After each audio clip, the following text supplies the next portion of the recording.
If you play rugby league and you're not lifting weights, you're getting left behind, and it's as simple as that. Now, there's plenty of people out there who will say, resistance training is dangerous, or it makes you too big and too bulky, or even the widely held misconception that if you lift weights, it will slow you down. Now, not only are each and every single one of those statements absolute garbage, but I'm going to tell you the top 5 reasons why every single rugby league player absolutely must lift weights if they want to maximize their ability and dominate on the rugby league field.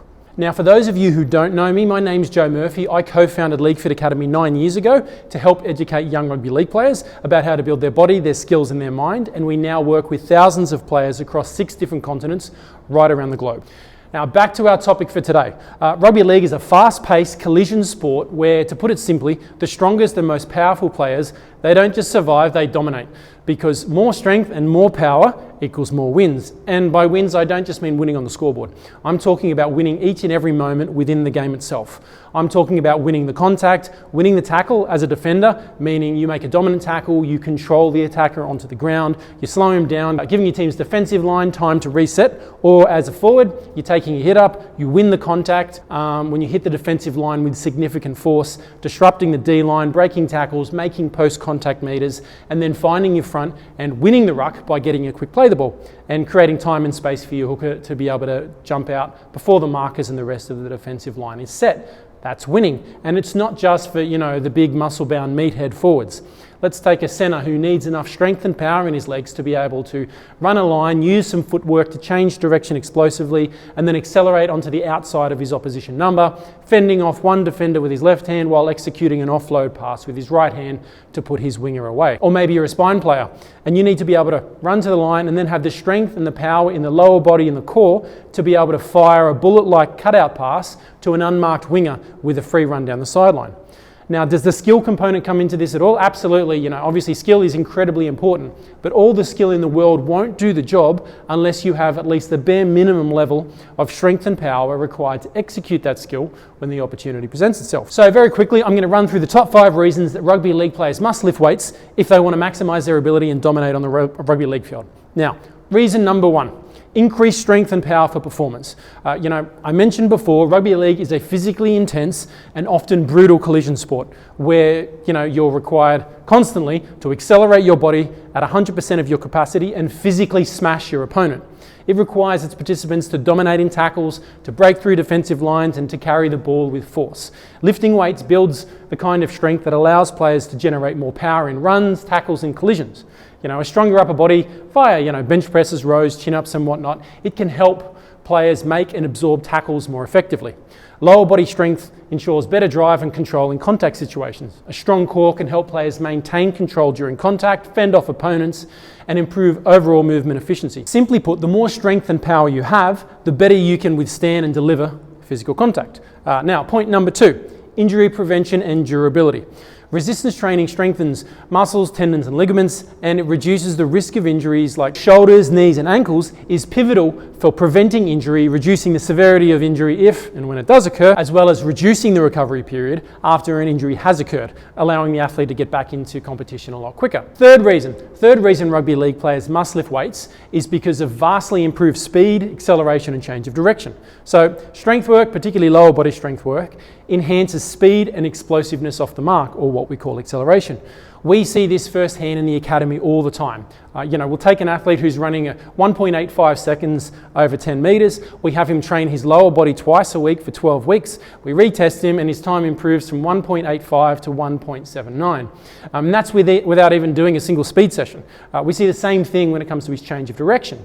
And sorry, as a bit of a side note, a super common question I get asked is, how can I improve my change of direction and develop a better step? Well, aside from obviously training the movement pattern itself during your field sessions, the really low-hanging fruit is to just get stronger.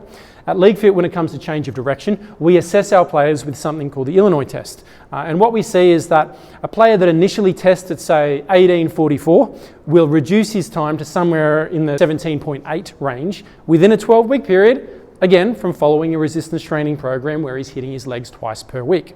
Now, if this same athlete keeps training and doesn't stop after 12 weeks, they'll keep getting stronger, and those improvements in speed, acceleration, and change of direction will only get better over time.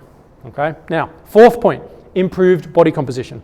Now, this just means increasing lean tissue and lowering body fat levels. If you were to go back 30 years, right around the time of the Super League war here in Australia, that's when professionalism really came into the sport. The money increased, as did the club's ability to spend money on additional coaches, and the rise of the high performance environment, a concept that has been continually evolving ever since then. And the result of this has been bigger, stronger, faster and leaner players, with the average player across most positions coming in 5 to 10 kilos heavier and considerably leaner than they used to be, all as a result of the increased resources made available to them.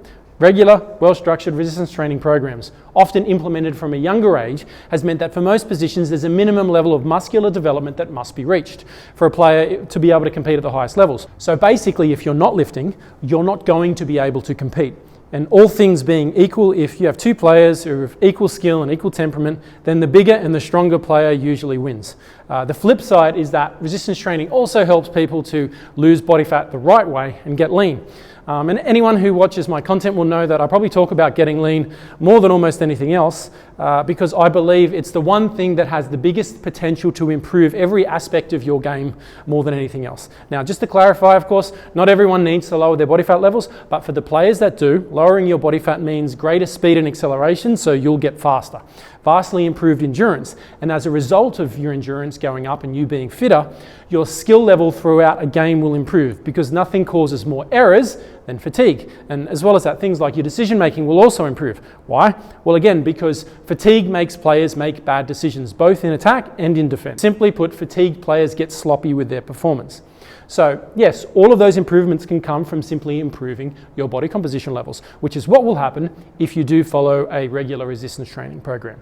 Now, the fifth and final reason rugby league players must lift weights is because of what it's going to do for their mental toughness and their confidence. So firstly, weight training builds mental resilience. It teaches players to push through physical challenges, like it quite literally has them engage in something arduous, something difficult, and push through the pain and the discomfort and come out the other side knowing that when things get hard, they've got what it takes to not only survive, but even thrive in that environment.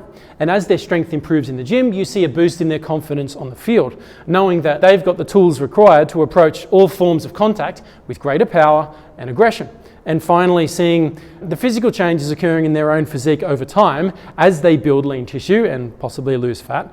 That's one of the greatest confidence builders there is. It is what it is. People's mood improves when they like what they see in the mirror.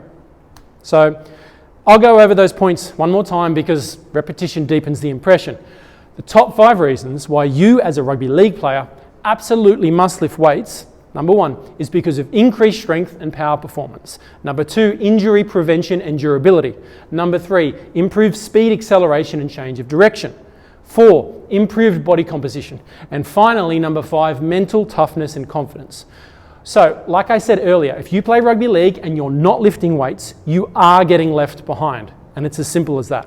But if you do start lifting, if you follow a well-constructed and age-appropriate resistance training program, then you really will be able to maximize your ability and dominate the opposition on the rugby league field. Trust me, because I'm Joe, and Joe knows.